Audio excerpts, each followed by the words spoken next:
This is the first elderberry plant we've come across. Thank God there's a lot on here. Here, you wanna get it? Oh, wow. They are not really edible in their raw form. Elderberries have something like cyanide, which can be toxic if not cooked properly. Look at them all down there. It's like the Holy Grail. All this work we've been through, and I can't even taste the elderberries yet. So it's gonna be really interesting to put these into a spirit and see what comes out. Elderberry rye, here we come. This is how we make the moonshine. Man, I hope they got this cotton candy here. Man, I hope she got some of this. So you know her, talk to her, see what kind of deal you could get with her, see what we could do. In New Iberia, Louisiana, while waiting for the copper sheets to arrive for their new submarine still, Richard and his brother Craig are on their way to procure ingredients for a nostalgic take on rum. The smallest deal will give us the opportunity to experiment with some things. So we're gonna go ahead and make a cotton candy rum. Hey, Miss Rhonda, how you doing? Hi. We're looking for some cotton candy today. Please tell me you have some. Oh, you're in luck. My little brother knows this lady that makes this cotton candy at her snow cone factory. How many you got? I have 17 pink vanilla bags.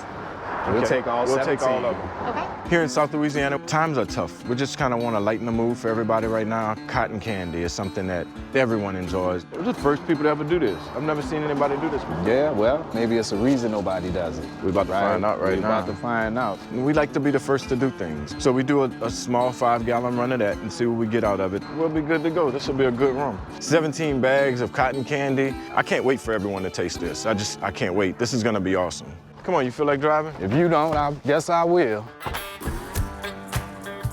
We're gonna mash in some brown sugar and some cotton candy, and we've never done anything like it before. So Roland came down with us. My scientist, my brother-in-law, he's here with us also. We got all our cotton candy ready to go.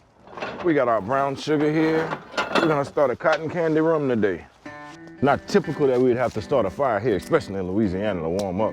This water comes from a natural spring in Moffett Springs, Texas. Roland, he found a spring in Texas. They have a real good water. It stays at a constant pH for us. This area right here has a lot of problems with calcium and fluoride, additives that they put in water around here. It's real hard to deal with this water when making alcohol. It's worth the effort of having to bring some water from Texas to have a real good product. We got 17 bags of cotton candy.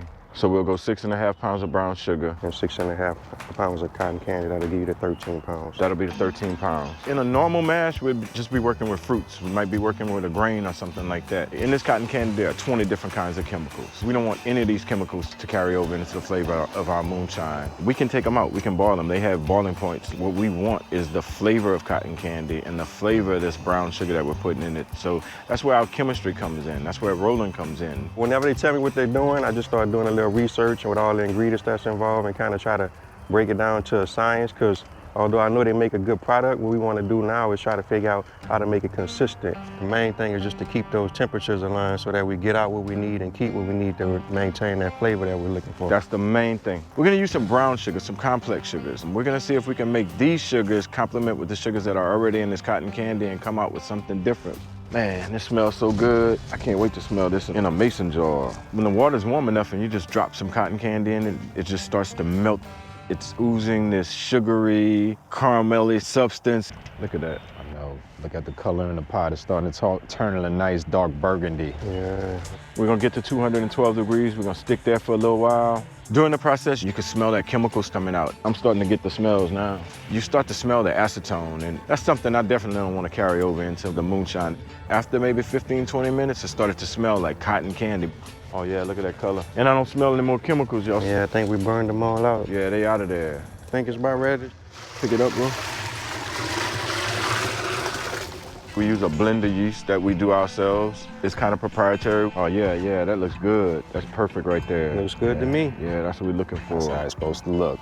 We've got all our bad chemicals out. We're gonna set it aside, ferment a few days, come back and cook it later. Good right there. Get out of here. Man, I can't wait for this cotton candy to start running. And I left some cotton candy here, so I'm gonna grab some of that this morning and put a cotton candy taste in my mouth. Watch your step. We're cooking cotton candy rum today. It's time to put a new flavor in town. I want to be known as a bag of jelly beans with so many flavors, people never get tired. I want to go past the corns, I want to go past the grains, I want to go past the scotches and the rye and all of that. It's still here, man. Mash is still here. Everyone loves cotton candy. Everyone's gonna love this. Oh, yes. That smells so nice. We never pump straight from the fermenter. We always filter. We use cheesecloth to make sure that we don't have anything at the bottom of our pot that can burn. It'll turn over into the flavors, and that's just not good. This is our cooling system. This is how we bring water from the bayou. We're able to take this water from the bayou and cool down our condenser. This is a cold, cold water. It's perfect for what we need. That old murky bayou water, but I promise you it's cold. All right, it's a waiting game now. I'm gonna make a paste. This is gonna close up any cracks that we might have in our system. Where leaks occur, money leaks out. It's also flammable, highly flammable.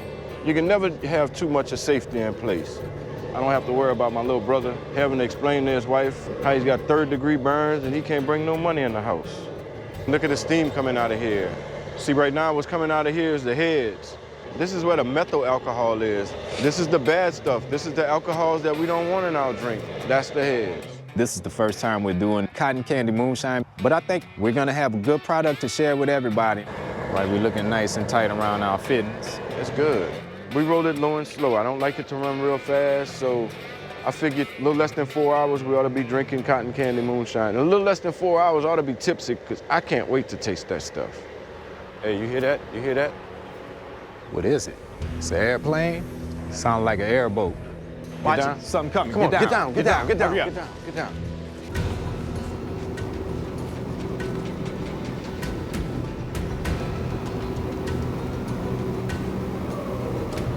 Man, we're gonna have to build something right here. We're gonna have to man. build something.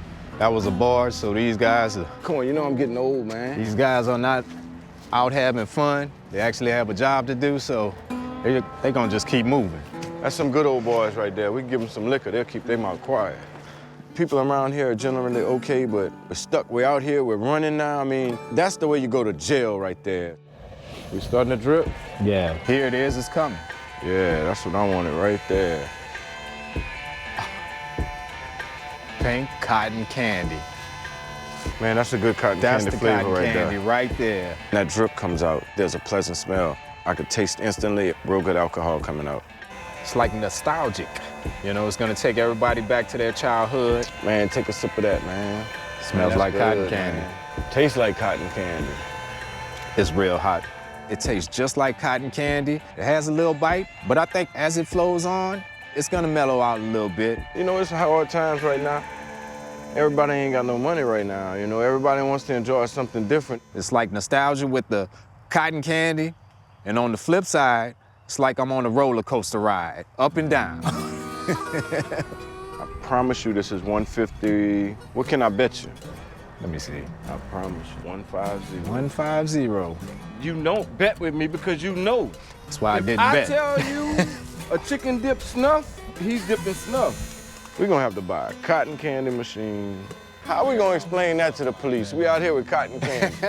You got moonshine and you got cotton candy. Did you go rob the street fair? But after you looked at this and taste this, you sit right there and finish doing what you're doing. And then everything's coming with me, son.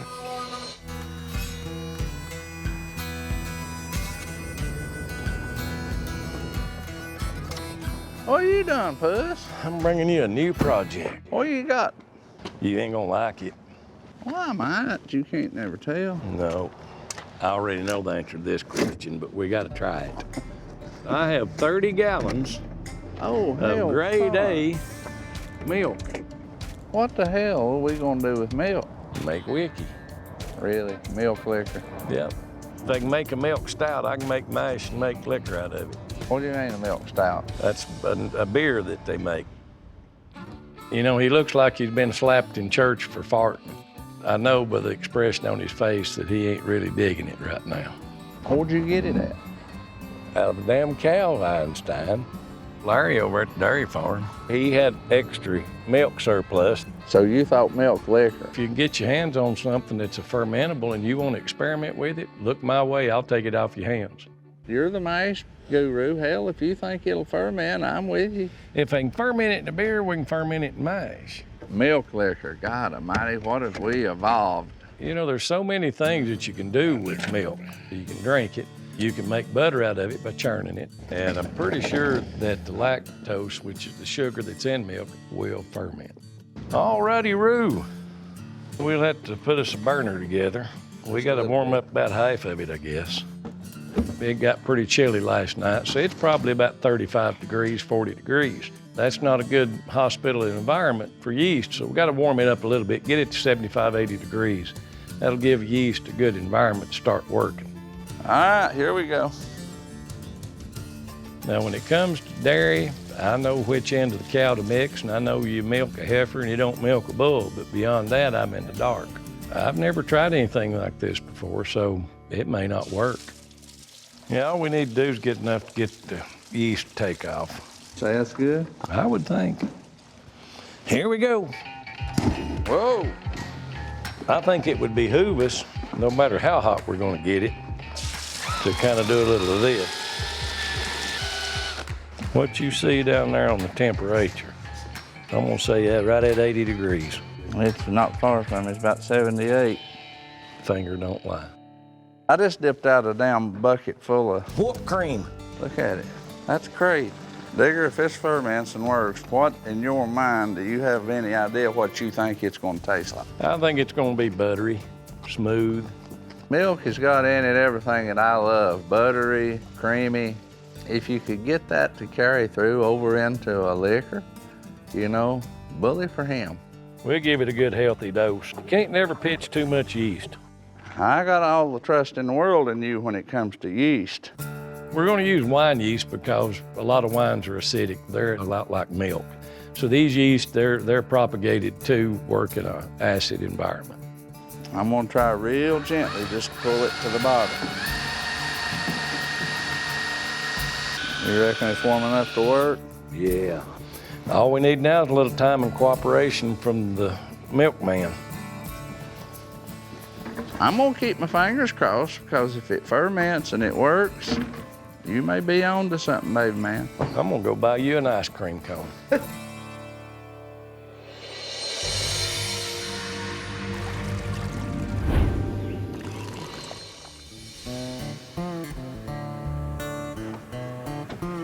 Gosh almighty, you smell that Did you beer? fart? No, I didn't fart. You know, we hit the top of the stairs, you can smell it. Yeah, it's not good. We got a dead rat or something. Well, I got a sneaking feeling what it is. Whoa! Damn. It's sired, Hattie. Stinks a little bit, don't it? God, look at it. Looks like it damn squeezed out of a zit off of the Jolly Green Giant's nose. You know, Taste that. What? You know how I am with damn stinky stuff. So much for making liquor out of damn milk. What are you doing? See if there's any alcohol, if it started fermenting or not, and just quit. It started rotting and kept it up. Well, there's cottage cheese in there. Well, you know, even despite the smell, I mean, I've got to check it and see if there was any alcohol production, and there ain't but one way to do that. That's the taste of it. You're the craziest son of a bitch I know. Oh my God. Kind of tastes like sour cream. Was there any alcohol in it? Absolutely none. You can't make liquor with milk. I tried to tell you. Well, it's just my first try. I don't know we can fix this. I think we can. Well, you know, a lot of times people get a little defeat in their eyes. They want to give up. Hey, I just want to dig a little deeper. With you or without you, I'm going to do it. Plain and simple. All right, okay, tell me what you want to do. I don't know yet. I'm going to call Raider. Raider don't know nothing about making milk liquor. Nobody knows about milk. He's milked more cows than we've seen. Well, yeah, he might know that, but I promise you that making liquor out of milk ain't never entered his mind. It's high time it did. I do know a guy that milked a lot of cows in his time. His dad run a milker out. That's J.B. Raider. Hello? Hey, Raider. Yep, What you doing? sitting here. How are you? Well, we was experimenting a little bit. I want your input on something. Won't you come on down here and help us a minute? We're down here over the old hardware store. Okay, I'll be right there. All right, brother. I appreciate All you. right. Bye. Bye. That's better just to get him here. Yeah, so he can enjoy this down pretty smell. Well, I don't even miss that on it either, do you? Well, there's one thing I'll always say about a failure. It'll make me go back and study my books a little further. It's awful to say, but I don't know if I'm just getting used to it or it's numbed everything in my damn nose. Maybe you're ready to take a little drink. No, I ain't ready to take a little drink of it, Phew. Hey, JB. Yeah. You gonna learn us how to damn separate curds and whey today? Oh, yeah. Well, we've got some obstacles we have to overcome with this milk situation. The milk rotted and it didn't produce any alcohol. JB said you got to take the milk solids out. Makes sense. Protein and fat rot. Well, boys, I'm going to figure it out. It's the last thing to do. Yeah. At first, this was a non-cost experiment, just the cost of our time and a little bit of propane and some yeast. But now it's hitting us in the pocketbook. $4 a gallon. Damn, milk's getting as high as gasoline. Hopefully, we don't rot the milk this time. Well, we get the curds and the wheys separated. It won't.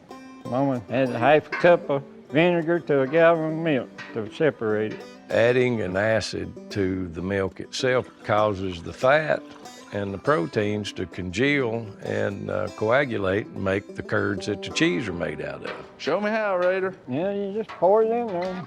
Real slow, you know, yeah. Don't want to shock it. That just don't seem right, pouring vinegar in milk, does it? No, it don't. Well, how about that? I'm seeing something come together there, though. That's crazy. Yeah.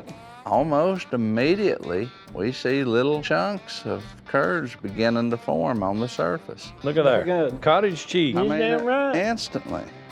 Right there is what rotted. You damn right. We can use some of them pills JB keeps to keep them turning into chocolate fountain Yeah. when he drinks milk. And that'll break it down a little bit further, make it more friendly for the yeast. Right. Okay.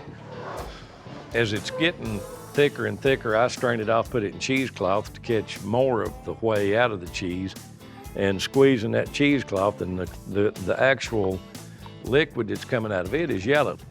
So that's showing us that that's the butter. It's still suspended in there. We didn't churn it out. Probably gonna give us a little more flavor too at the end if we can get it to ferment. Here's what we end up with.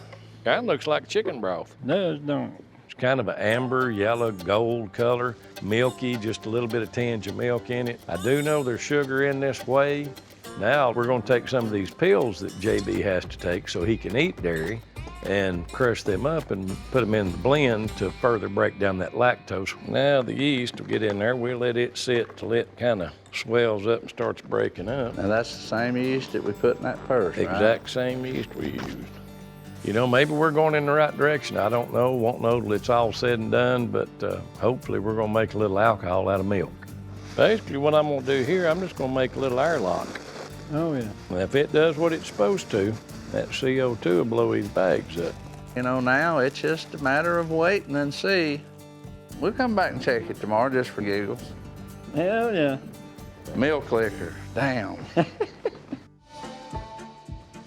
See what we got. Heck, far. I got it's working like mad. Initially walking in, we can see that the little bag is inflated. Give her a snort. It's got a little alcohol. It's still making it though. Boy, it does, don't it? We take the bag off and get down there and smell, and yeah, it's evident. There's alcohol in here. It's not strong, there's not a lot of it, but there's alcohol going on in here. Now we just got to upscale it. Yeah, I don't think we can separate no 50 or 100 gallons of curds from whey. We can't get that No, much that's milk. why I'm thinking we need to go to a cheese making place where they make a lot of it. You know, this is just a little small experiment. If we're gonna do any good, we need to go find a place that needs rid of some whey. Whey is a byproduct at creameries. They don't do nothing with it but feed it to the Cast off. cows or they put it on their fields. Yep. Well, if we can get some of that for nothing, I say we go get busy and look for them, find us one. okay. Let's get with this. And this is a strange order. 3 different levels of spiciness. Super hot, super hot, and then the surface of the sun hot. Flaming anus. Mark and I have never made any hot pepper moonshine simply because we never had a market for it. Well, thanks to bees, we found a little market for it. Well, here's the white truck, Puss. Here we go. Hello there, baby girl. Did y'all miss me? Bad, horrible. Patty's a 4th generation moonshiner from Louisiana. How you doing, honey? Good. Good to see you. She's been making hot pepper liquor for years. Whoa, damn, did you bring peppers? Holy moly. I got y'all some jalapenos, habaneros. That basket there's a variety type of peppers in it. These jalapenos are making the base mash. And then as they want to get hotter and hotter, we'll infuse these other peppers that I brought. But that's a great, that's a good pepper. It is a good pepper. It is a Sounds good like pepper. it. I'm gonna try one out of this jar. You are not. Yeah, I am. She's gonna just shame us all the way around, ain't You're she? crazy as a sprayed roach. Well, that's what my husband says all the time.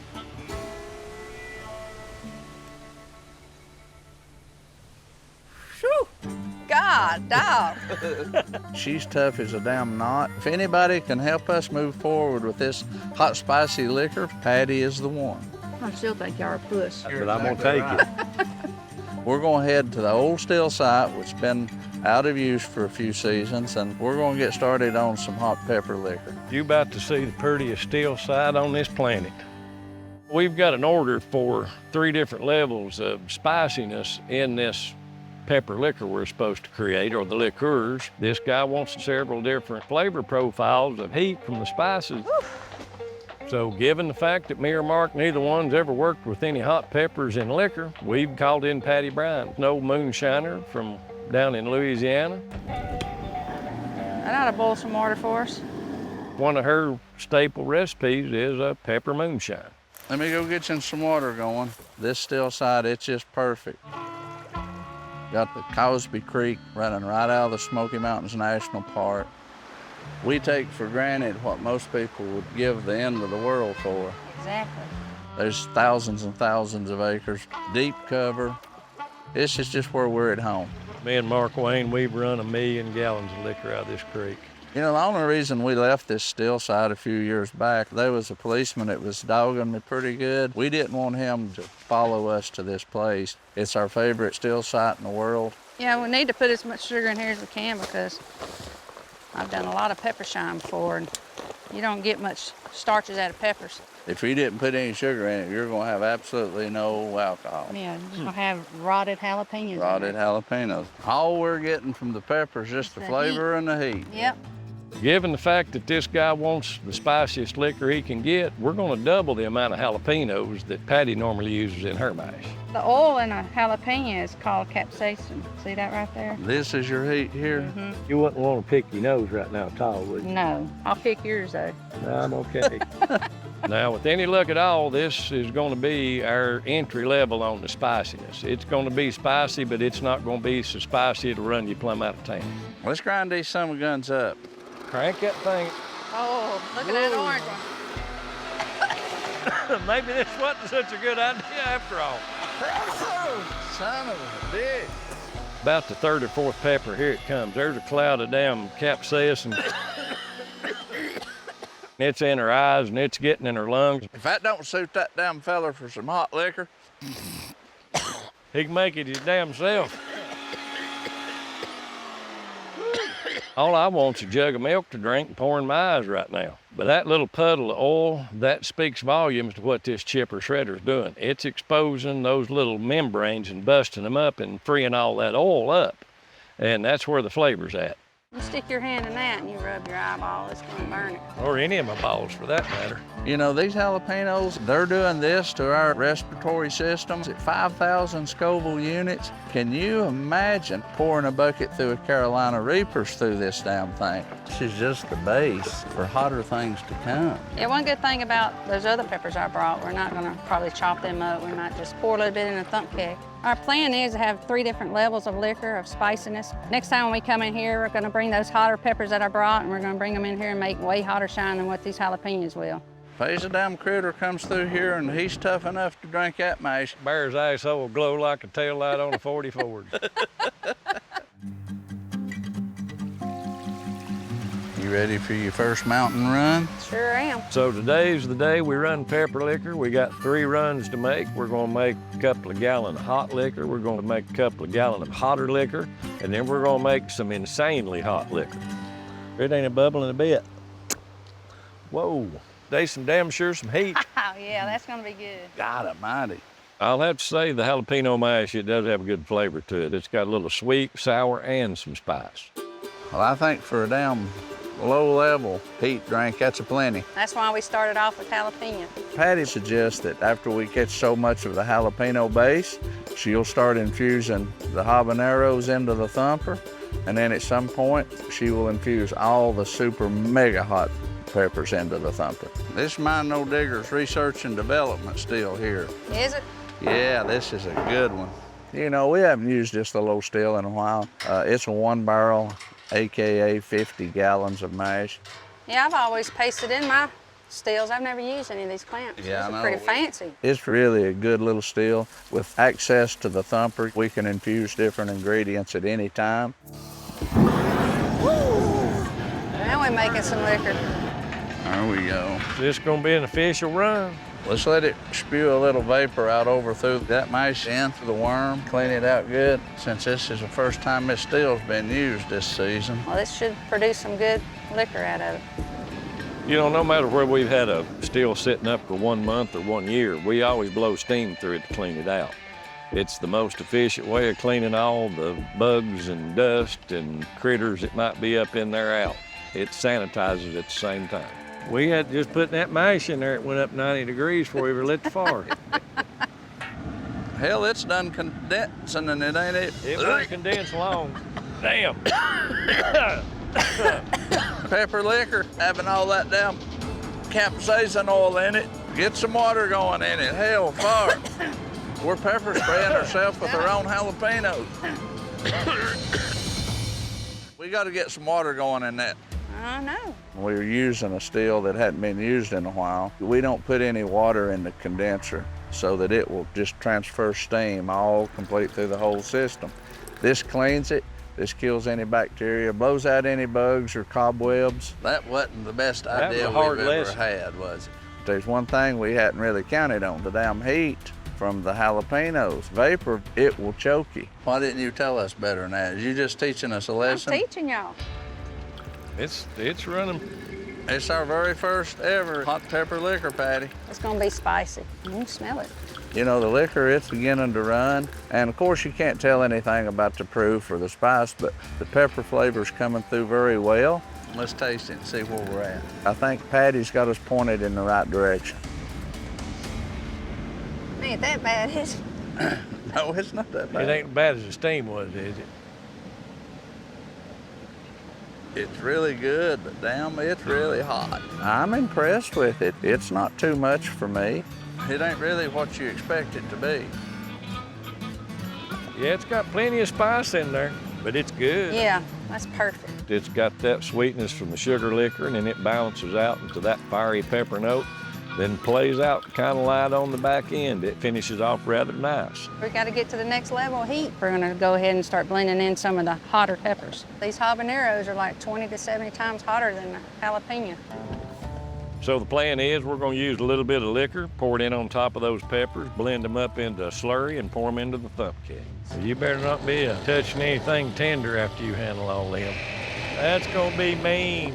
Here we come. Thumper's capped back up. Habanero slurry is in it. Lights the still back up. Here comes round 2. It didn't take it long. Well, we just about got a jar of liquor ready here. I don't even know if we want to taste or smell that or anything. Don't breathe in.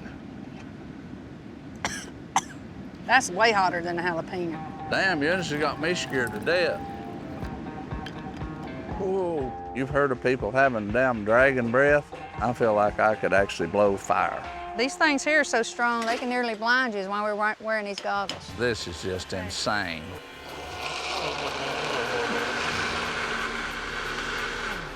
I'm afraid to take the damn lid off Oh, of I'd it. be afraid too. That's liquid friggin' fire. We fire this thing back up and it starts running liquor again. You don't have to get your face down that vapor. You just walk around in front of the condenser. You're gonna get you a dose of this hot pepper vapor. I mean, it's meaner than damn it. Yeah, here, Digger. This stuff is so hot, I'm telling you, it lights you on fire. You need a fire extinguisher. Holy. You might as well be miserable with the rest of us. This surface of the sun hot is simply burnt my goozle out. Usually when we make liquor, we like to make something that we enjoy drinking ourselves. This is not it. What about us coming in here to do this and didn't even think about bringing a quart of milk with us? To each his own. There's people out there that love this stuff. I'm happy for them to have it. It's just a good business opportunity. Thank you, little one. You have really learned us something. Yeah, how hot your lips can get without falling off of your human body. I sure hope there's some elderberries up here, like Digger said. We don't find elderberries. We're not making any elderberry split whiskey, that's for sure. Kelly and I are heading to the top of the mountain in his ATV. The whole idea for this quest is to make the next best split brandy. Mark and Digger signed off on an elderberry rye, so all that's left to do is for us to score some elderberries. We're looking for a shrub, and they're like bright purple. When they get really ripe, they're almost like a dark purple, like a black color. Elderberries, it's like a tart fruit. They're really sought after for all different kinds of medicinal things. It's a rare, precious commodity of a fruit, so combining elderberry and rye together, I think this might be exactly what Mark and Digger need to try out. Is that elderberries? Is that what that is? That's just a flower. Yeah, I don't know what that is, but that's not an elderberry. We're up here based on Digger's recommendation, but I have no idea when the last time his source found elderberries here. I think that we should try to go up a little higher. Hang on. I had researched on my phone what elderberries look like. They're really small little berries, and they basically grow in these, umbrella-shaped bunches. Back in the day, my great-grandfather must have been able to find elderberries in the wild if he was using them to ferment. So if he can do it, I should be able to, too. Well, I'm gonna let you wander down in the snake den. Awesome, thanks. Yeah, these are pokeberries, Kelly, not elderberries. We are basically stopping to look at anything that looks purple. If my great-grandpa's looking down on me, if you're up there, man, can you please just point us in the direction of some elderberries, please? For me to think that I could just cover the ground of an entire mountain and hopefully find these elderberries, maybe I was a little ambitious. Just gonna try not to break my neck here. Is that them? Those leaves, it looks like what the elderberry plants look like, but we've been looking for quite some time for these elderberries, and off in the distance, I see this river. There's a purple, droopy-looking plant that looks like it might be elderberries. There's big clusters on that. Are you kidding me? Yeah, it's just directly here, hanging over the river. And they're ripe. Wow, can't believe we just found elderberries right now. This is the first elderberry plant we've come across. Thank God there's a lot on here. Here, you wanna get it? Oh, wow. They are not really edible in their raw form. Elderberries have something like cyanide, which can be toxic if not cooked properly. Look at them all down there. It's like the Holy Grail. All this work we've been through, and I can't even taste the elderberries yet. So it's gonna be really interesting to put these into a spirit and see what comes out. Elderberry rye, here we come. Howdy. Hey. So this whole elderberry mash-in is totally research and development. This is what an elderberry looks like. Yep. It's gonna be a learning experience for all of us because we're all trying to get the hang of how to mash in an elderberry. What do they taste like? No, you can't eat the elderberries yet. They can make you sick if you eat them raw. What are we doing with them in? So we gotta cook them. When we mash them in, they'll be safe to consume. Well, we'll help you smash this in. Well, let's do it. Yeah, let's get at it. The elderberries have a toxin in them that has to be denatured through boiling. You've got to get these berries up to 212 degrees bare minimum to hold it there for about 20 minutes. You can't just pick these off the vine and eat them. You'll be stuck somewhere with -2 rolls of toilet paper. Yeah, I think if we cook these in the water, they should just come right off these stems here. Well, we can shake them in the water. I'm trying to make sure that we get all the stems out. I don't want them to impart any kind of a weird bitter flavor, and it's just not something that we want in our mash. Nervous, are you? Smell that higher? A little bit. Look at the Look color. at this. Well, it's rich, pretty color, ain't it? Yeah. Your hand's gonna be that color for a week, you know that, right? I'm glad we put You look like you're down coloring Easter eggs.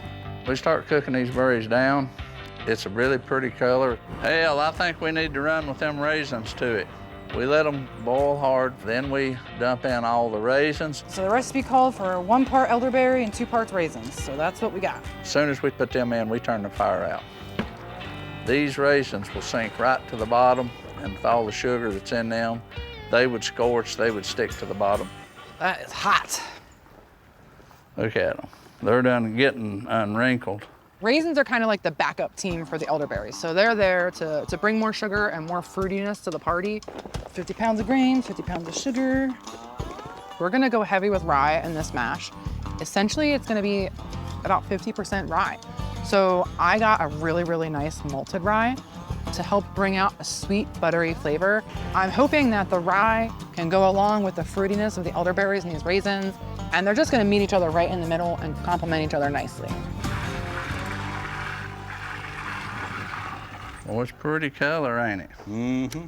You can really see how translucent it is when you see through it. Pouring it. You can't tell nothing about it down in that bucket. Look how pretty. Kelly starts bucket brigading over this hot mash mixture into the sugar. It's smelling phenomenal. This malted barley's really bringing a nice aroma.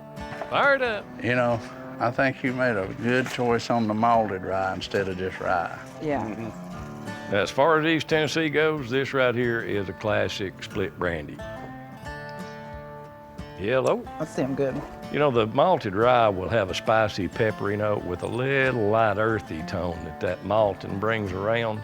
So it should balance out this really sweet berry really well. It's too hot to pitch yeast. Yeah, that just kill that yeast immediately or stress it to no end. I like it. I'm happy with it. I like it too, Amanda. You know what I think Pop would say? What? Good job, girl. All right, Amanda. Ready to strain some mash? I reckon I am. Ooh, that's a pretty mash. Tastes good. Checking on our mash, the cap fell, the fermentation looks like it worked off perfectly. It tastes really sour and there's some booze in there. Oh yeah, look at that pretty color on this elderberry. That is so freaking awesome. You know, this elderberry mash is worked off. It's ready to run. Precious cargo. Today's the day. We're gonna gather everything up we need, get this stuff in the woods and run it. I'm excited to see what it's gonna taste like. I definitely feel a really cool connection with my great-grandfather right now. All right, Amanda, time to run elderberry rye. I feel like, in a way, I'm paying honor to him and keeping his memory alive. I could take a little bit of this back to my grandma and let her taste what her dad might have made. He kept these recipes, so they must have been near and dear to him. So the fact that I have them and we're recreating it, it's near and dear to me now too. Pretty convenient to have two guys that pretty much have any kind of distillation equipment you could ever want. We're gonna set up a 50-gallon little research and development still that Mark and Digger lent us. It's gonna be perfect to make the split brandy on. Oh man, that one smells just as good as the other one. You know, we may get a good yield out of it. It may have more alcohol content in it than we think. I've never heard of anybody having elderberry moonshine, so this is gonna be rare. And with a split brandy deal on it, it should bring a premium price. Let's fire her off, Amanda.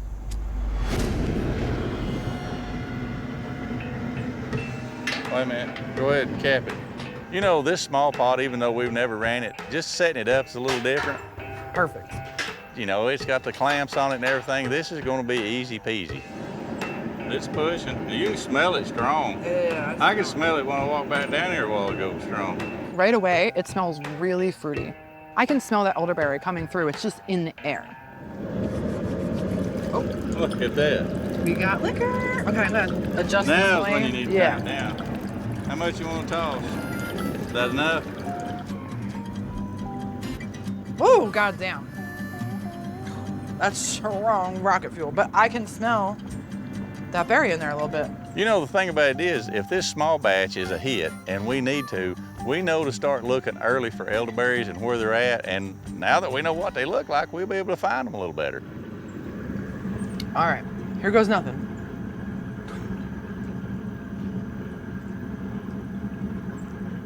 Oh my God, that's amazing. Thank you, great-grandpa, to Bill Fisher, man. You gotta try that. Woo! It's just like, holy crap, that is like no burn. It is way better than I thought. There is rye up front and you get the whiskey, right? Like boom, it's a sweet, savory rye whiskey. But on the end, it gets super fruity and complex. Oh my God. It just keeps getting better. Better and better and better. This liquor is just something that I've never tasted before. It really tastes kind of like grape jelly with a kick. Your great-grandfather would be so proud to be sitting right there drinking that with you, knowing that you ran that. I believe it. I am super grateful that my great-grandfather saw the good of this recipe and thought to preserve it. And just, it was able to come down through hands into my hands so that we can make this recipe today. I'm excited to take this to Mark and Digger and show them what we did. That is some really good right there. All right, we need to have a business meeting. A what? Business meeting. We got to come up with something new. We've done strawberry banana. Yep. They liked it. I've never run liquor that people didn't like. It's time to get down to specifics. It's time to get down to this is what we're gonna do next. We've already set the bar pretty high for ourselves with our previous products, so we can't go below that. You know what I mean? We have to go above that. I don't want to do something we've done before. I don't want to do something that somebody else is doing. So far this season, Chico and Sandra have made 340 gallons of fruit shine. The success or failure of their final batch of liquor will determine whether they reach their goal of 375 gallons. I'd be just well off running corn. I'd be just as happy. Wow. The fruit is just, it's going too well. People love it. You know, when you think moonshine, it's like backcountry people, you know, drinking on their porch out of mason jars. And what I'm trying to do is just getting it available to a wider audience. We've got a whole new market of people that we didn't have with the corn liquor we were making.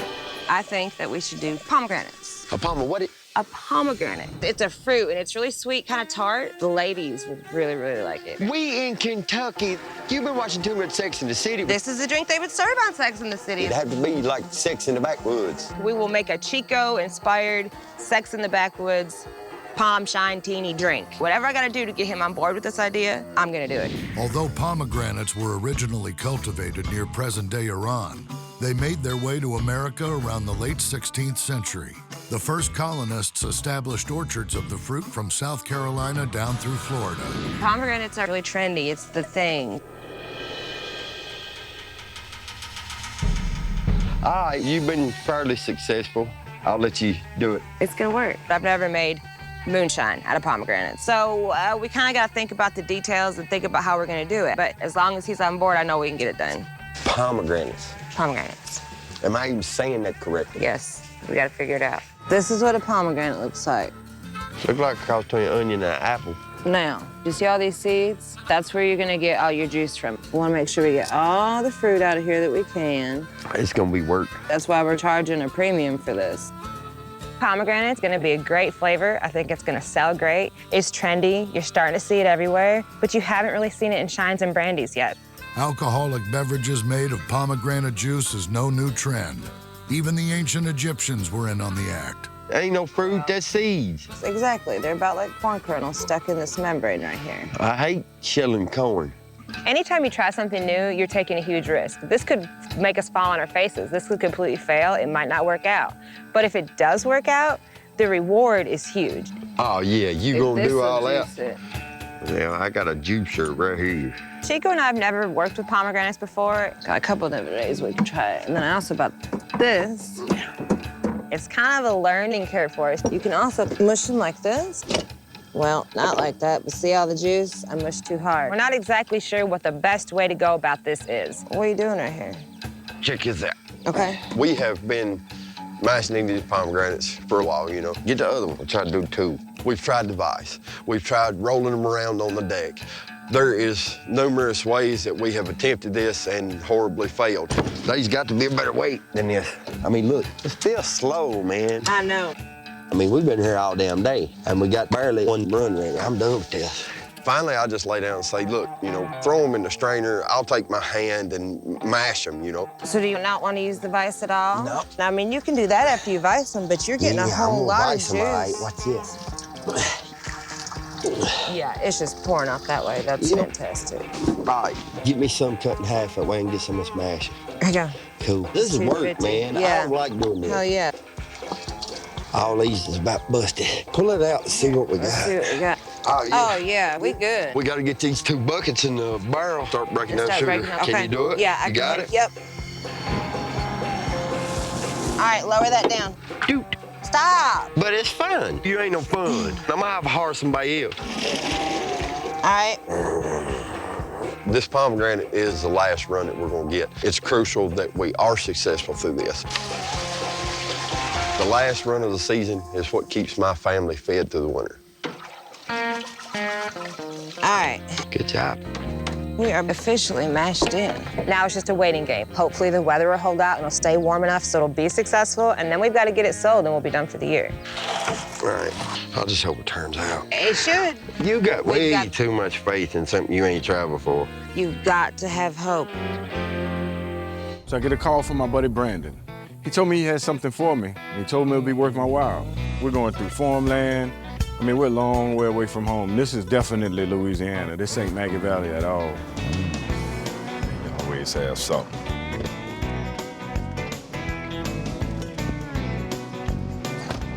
Brother B. You got it, baby. Long time, baby. Yeah, man. Yes, sir. Hey, how's your brother doing, man? boy? How you Yes, been? oh, great, man. Thank God, man. So what you got for me? Global Farms, baby. One of the biggest sweet potato farmers in Louisiana. They've been in business since the 1800s. They got a lot of sweet potatoes here? You come tell me. Come on, All let's right? see. Yeah, man, that's the operation right here, baby. This place right here, what they're doing is sorting out the sweet potatoes and sizing them. You see what I'm saying? So Brandon's business is garage doors. Brandon has been installing and maintaining garage doors for Garber Farms for quite some time. So when he says he has an inside track over here, I believe he has a real inside track. Man, we could fill up some mason jars with this. God. Sweet potatoes are really, really versatile. There's a lot that you could do with them as far as alcohol goes. We could do the vodka like we did. We could do gin. We could do liqueurs. We could do whiskeys. Seeing all of these sweet potatoes, it's got my mind racing. This is what I put to the side for you. Oh, okay. This is our pickings. Brandon takes us out back and he shows us a pallet of the scratch and dents that are not gonna make it to market at all. Some of them are fermenting already, some of them are damaged, they're broken, the stuff that they're not gonna use anywhere. But it's perfect for us. Stop right here. What y'all smell? I smell corn. Smell like corn a little bit. Corn? Yeah, they don't grow corn around here. No. Come take this out. That's rice? Nutty rice. That smells like corn? Popcorn. A popcorn flavored rice. This is these people's specialty. This is a Creole Louisiana rice, something that's not sold everywhere. We could do a lot with this, man. Yes, sir. This is over the top right here. I've never smelled a rice that smells like this. What I could do for you, Slim, this is the good stuff. Again, it's accounted for and everything. But what I got back here, these people are gonna let me get broken rice. We can use that. Anytime you get to get something like this for free in Moonshine, you win. High enough right there, Slim? Yep, you good. I just won the Louisiana lottery. Just today solidified the reason why I came home. I appreciate it, B. Thank you, man. Yes, sir. Much love, babe. This is my heritage right here. This is where I belong. You're gonna have to explain to me one more time how we do this. Cautiously. Craig and I just got back from New Orleans. We met with a professional, told us everything we needed to know about shou. Right now, we got to put all that information that Steve gave us to good use. We got our rice, we got our koji. We're ready for step one. We're gonna steam some rice, right?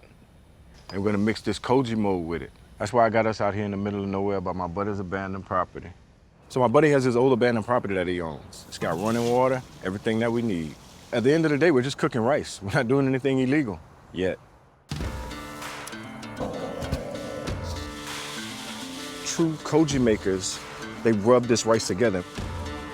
What it's doing is scarring the rice so that the koji has something to adhere to, and that way it starts a proper koji mold. We're gonna close this up, and we're gonna go ahead and start getting this ready.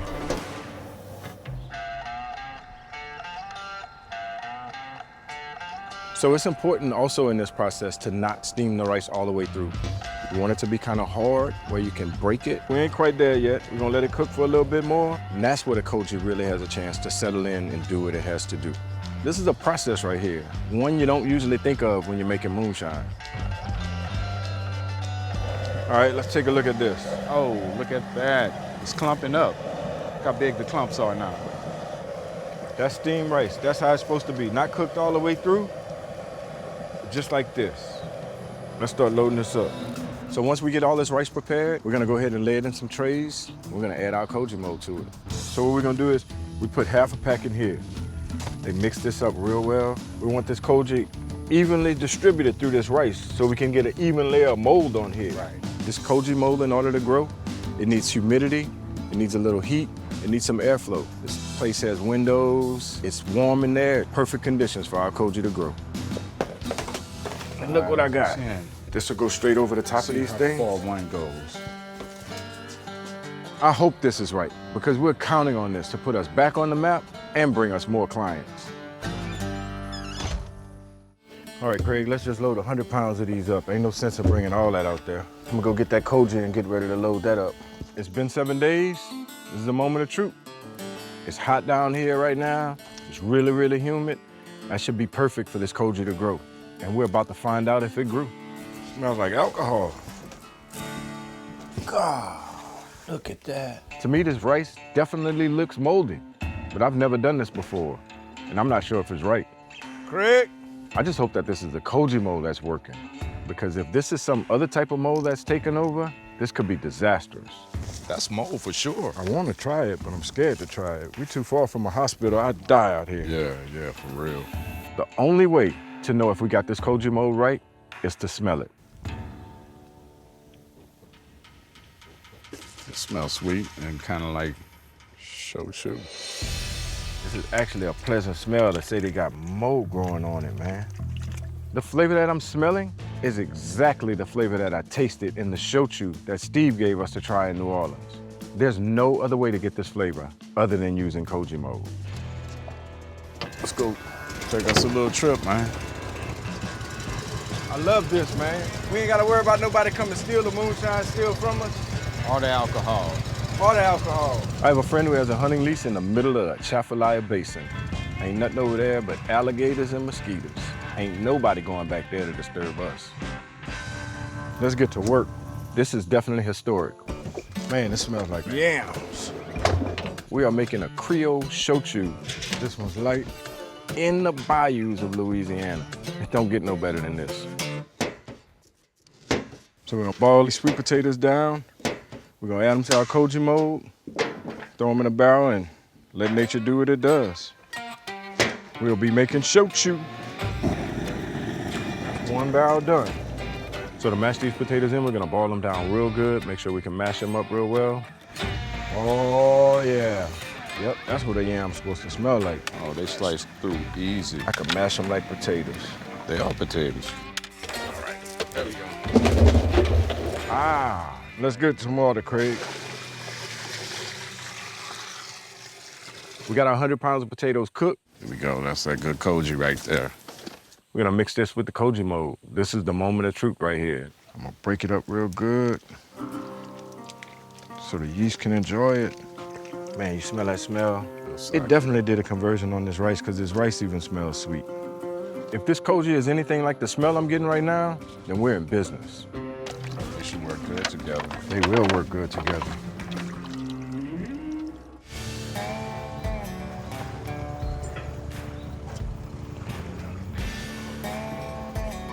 All right, I got us. So it's been 10 days. We gave this mash a chance to work off really well. We're gonna head on back to the woods, and if it's right, we're running shou today. Let's see what this mash did. I bet you it look good, smell good. Oh yeah, this smells good. Smell like alcohol, man. It tastes like alcohol too. Digging around in the mash barrel and all the fragrances come up. Man, I could drink that just like that. The sweet potatoes, the aromatic rice, all that stuff is really in there. You can taste it. I think we're on the right track. Man, this mash is ready to run. This is good. Let's start unloading this still and get to work. So this new still, it doesn't have any bells and whistles. This is old school. It's a little work, but once we get this thing running, we should be just fine. All right, Craig, let's get started making some paste. I'm gonna start loading the still with mash. I'm gonna fire this thing up. Boy.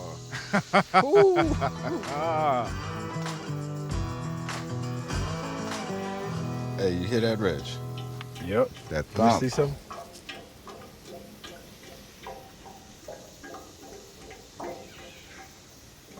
Yep. Oh, yeah, she's singing. All right, this thing is hot. It's for real hot. We should be making liquor in a second. Yep. Craig, look, we running. We're on our way with the shou. That's alcohol. That smells like shochu. For real. You can smell the sweet potatoes. You can smell the rice, the aromatics. It smells just like shochu, and I can't wait to taste it. All right, let's try this here.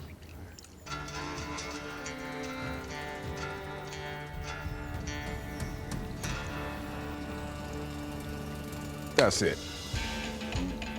Tasting the shochu off the worm, I think we hit a home run here. Holy crap. When I'm getting the sweet potato, I'm getting the rice, I can taste the koji. It tastes like bubble gum. It's sweet. It actually reminds me of a fruity cereal I enjoyed growing up as a kid.